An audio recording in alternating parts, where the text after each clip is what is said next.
Good morning. Oh, good morning.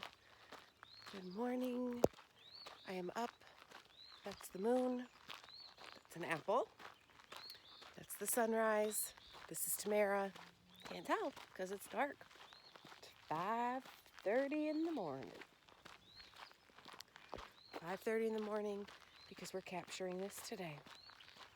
Yes, we are. Who is this girl up at sunrise? I just don't know. I don't know where she's been. Let's see, it's only been 4 days since I've done a sunrise walk. I was up on Saturday, I think, at sunrise. I think I was. How pretty. How pretty. I'm hoping the sky shows off today. I'm hoping I get a beautiful sunrise as a reward for my exertion this morning because my butt is tired. Oh, hello, everybody. I think I've said that 5 times already. Where have I been? I haven't really felt like talking. I've been doing a lot of talking, like in my life, but just not on here. Let's see. Last time we talked was Saturday morning, so here's the rundown. Saturday, I said something exciting was happening over the weekend. Happened on Saturday. I was, Jack. I was wondering where you were, little buddy. Good morning. Hello. Yes, hello. Are you saying hello to your fans? Oh, good morning. All right, so Jack's up. He was chasing something. Maybe he'll walk with us. Maybe he'll talk with us. Okay, so Saturday, I said something exciting was happening, and it did happen. So 2 weeks ago, the last few weeks, I have been able to listen to Oprah's Life in Focus, the virtual experience. And as a follow-up with that, Jack is walking with us. As a follow-up, I would send in, my takeaway from each week. And 2 weeks ago, I was reached out to by,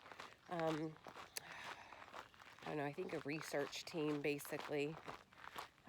And was asked some more questions about my messages that I had sent in. And so I was chosen to be part of the visual audience in Oprah's Your Life in Focus. Now, I did not talk to Oprah. She did not acknowledge me. I still believe she does not know I exist. But it was neat to be part of the visual audience.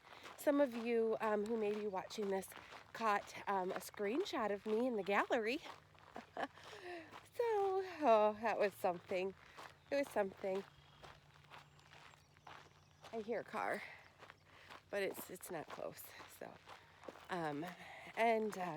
so that was Saturday. So I got up early and walked that day. I've lost it the last couple days with my Smart Points budget. Just feeling complacent, feeling confident, comfortable, and complacent. Oh, the 3 C's. One leads to the other, but I've recognized it. So that's the good thing. I was negative 13 in my weeklies. Part of that was because of the whole cake that happened at the beginning of the week. But I was analyzing things and realizing I wasn't making the best choices. Well, and I just had some like food influence at home. Like, I had closed the kitchen and Kevin came and sat next to me with a warm bowl of popcorn the other night. I sat there and ate it. And then I said, oh, I don't think that's enough. You should make a second bowl. Like, what? So anyway, it's not horrible habits, but it's still habits it's not horrible practices, but it's not habits I want to create. So yesterday was the first day in the last 4 days I have felt fully in charge. It felt good.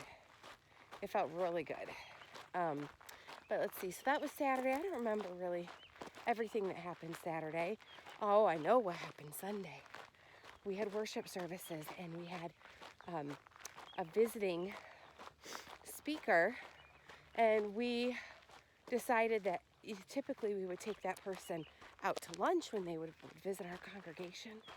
And so we all, it was really funny. We have girls that know each other. And so we made a little Zoom room and hung out in the Zoom room after services. But their family was making pancakes, so we decided to make pancakes.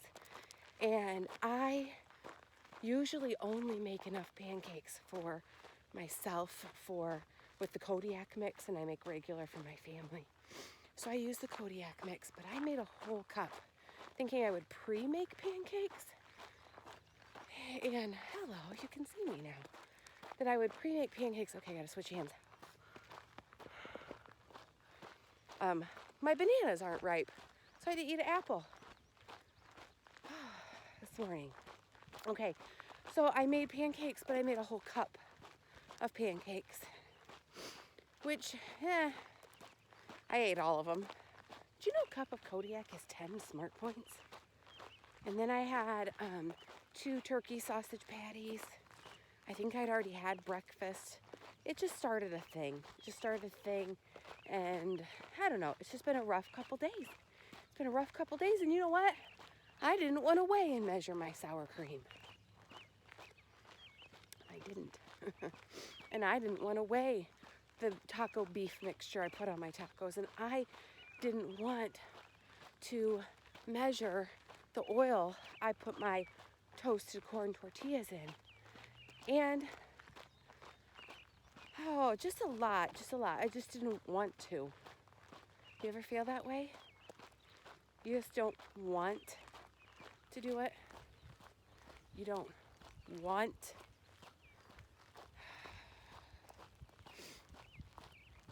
I saw a quote last night from a friend of mine I met when traveling a few years ago, who's lost an amount of weight similar to mine. It was funny, we were in the same building together, and we were talking to some people that we were there. We were visiting a out-of-town congregation on vacation, and for worship services. And I could tell that she'd lost weight, but I didn't want to say anything because you don't know people, but you can tell when people have lost weight because they, just the way that their arms look typically, although her arms look fabulous. But she posted something yesterday on her account, and she said, you can, let me think what it is. Self-control is being able to choose the hard right over the easy wrong. I thought that was interesting. Now we, on our health and wellness journeys, we get to choose. So hang on a second. I know I'm at the good part, but just so you don't feel like you're missing out. There's your sunrise. There you go. It should actually peek up here in a minute, so by the time I turn around and go the other direction, you'll see it again. We can get off of this face. Now you choose your standard of right and wrong. Maybe for you, a day where you just don't do the weighing and the measuring, and you enjoy your day. That works out great. The standard, you make the plan what you make the plan, and you use the program the way you want to use the program. You can use a hammer to accomplish a great many things. You can use it in different ways, the front side, the back side. But fundamentally, there's a wrong and right way to use the hammer. You don't use a hammer to drive a screw. It just doesn't work that way. I don't know where that analogy came from because it's early and my brain doesn't always work at its optimal. It's early in the morning. So, but my point is that, WW is a tool. There's no right or wrong way necessarily in how we choose to use it. But you're not going to drive a nail if you don't use it. You're not. So the most efficient way for me is to use the plan, use the program, make it work. This makes no sense.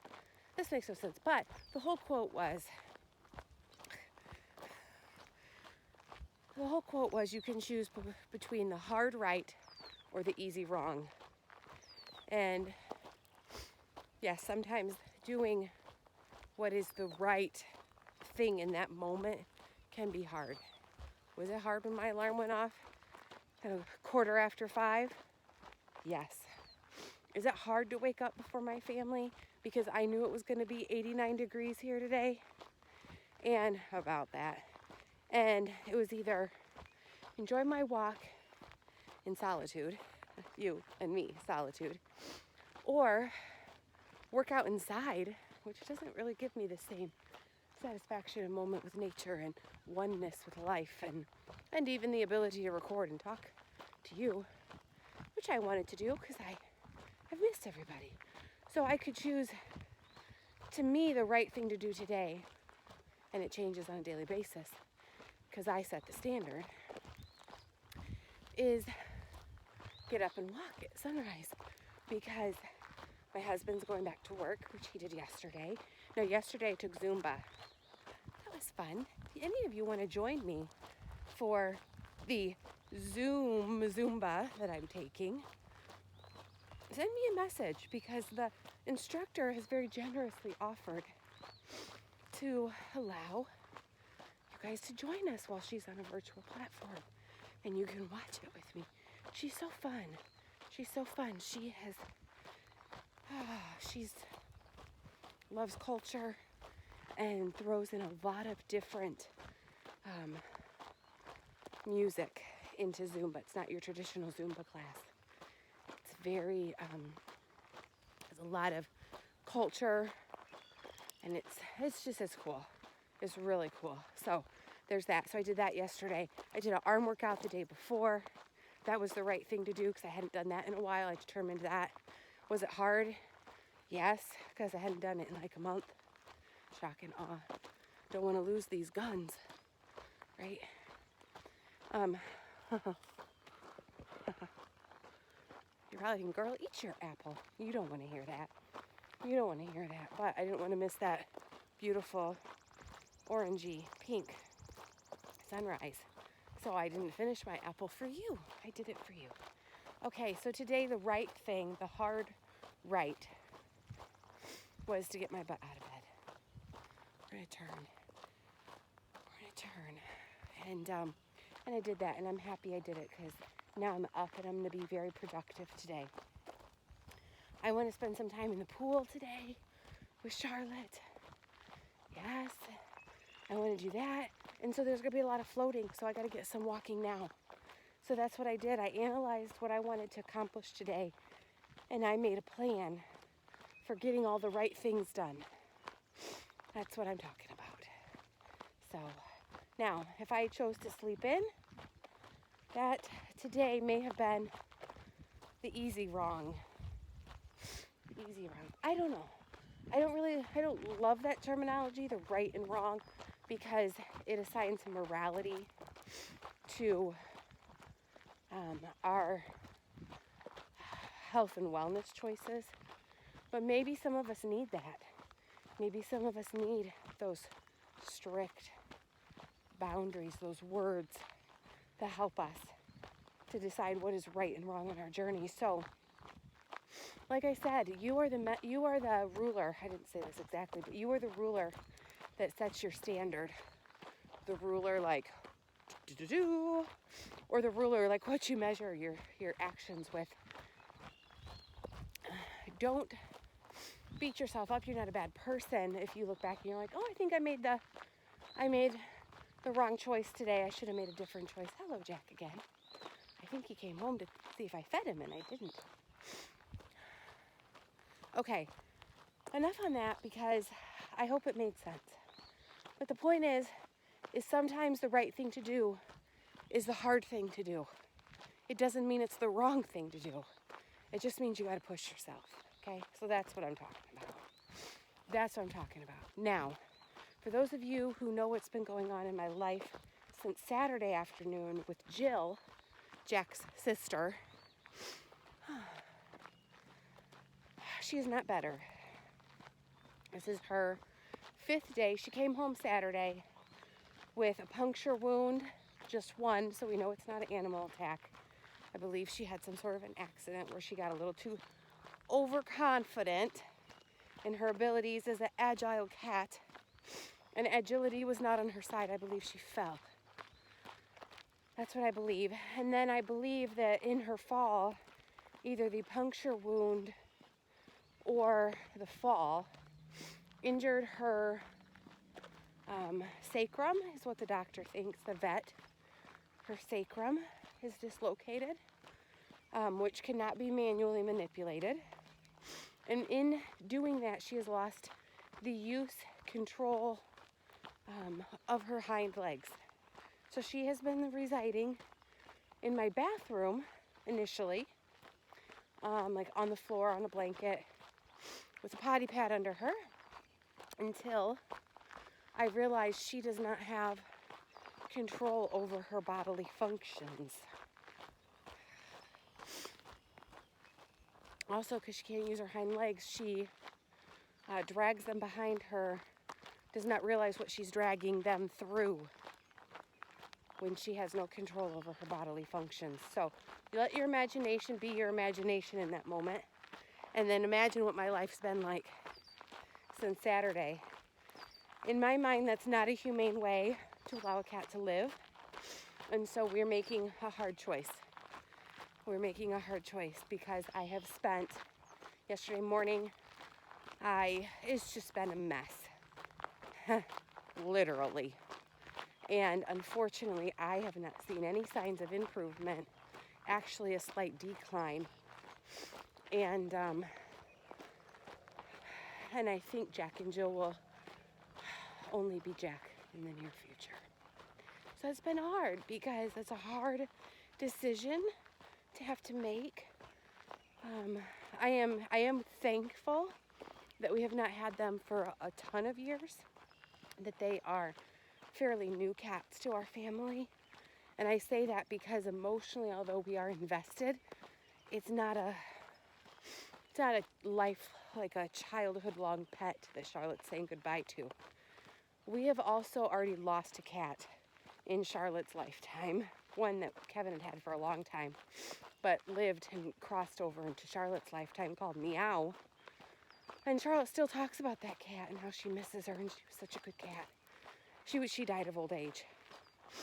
So, but this is the first cat that will have to choose which day is her last day of life, and so that's sad. It's sad, and we've had a chat with Charlotte and how we're going to handle that as a family and that kind of conversation, because I want her to know. I want her to know what happens, and I want her to be able to feel how she feels and to be able to work through it. I have a very vivid memory of having to put my childhood pet down. It's not fun, it's sad, and I think it's something that sticks with you, so we're trying to not make it a traumatic experience for Charlotte, but one that she can work through, and that's hard at 7. So this is the really first being close to her that has ever died or will be dying. Sorry to put it so bluntly. So it's her first loss, so to speak, of something she cares deeply for. So that's what's been going on. But for me, on my end, the nursemaid duties have been very stressful. Very stressful. Plus, I'm allergic to this cat. So every time I'm in the room with the cat, I end up with my asthma exasperated. Something like that. That's the word, I think. That's the word. Sunrise was pretty. I have a feeling on the days I've slept, it knows it. And it's like, girl, you should have got up yesterday. So anyway, so that's what's going on in my life. I am back on it today, One thing I've worked on never being in my journey is overconfident. Weight loss is like a rug. Weight loss is like a rug, and it can get pulled out from underneath you. And so I always tried cautiously when it comes to my choices. I don't ever stand confidently because I feel like he who is standing, beware that he does not fall. That's how I feel. And so I've always tried never to take any success I've made, regardless of how small or great it is, for granted. It was not given to me. I earned it. And it is really, weight loss is the sum of your actions and your choices. The sum of your yeses and your nos and your rights and your wrongs and your do's and your don'ts and the shoulda, couldas, wouldas. No, the dids. The dids. So, that's my talk for today. Thank you for tuning in to this edition of Trail Talk with Tamara. If you have come here from the Fine Tune June 2020 challenge, tune it up today. We got 14 days left in June. Turn it up and tune it in. Track truthfully. Unplug or upkeep. No, unplug and upkeep. Notice your non-scale victories. We'll talk about that later. And exert yourself with some form of exercise. That's it. You ready to tune in? Thanks for tuning in. All right, guys, and remember, let's get a little peek. There you go. Remember, you've got goals. Go get them. Bye.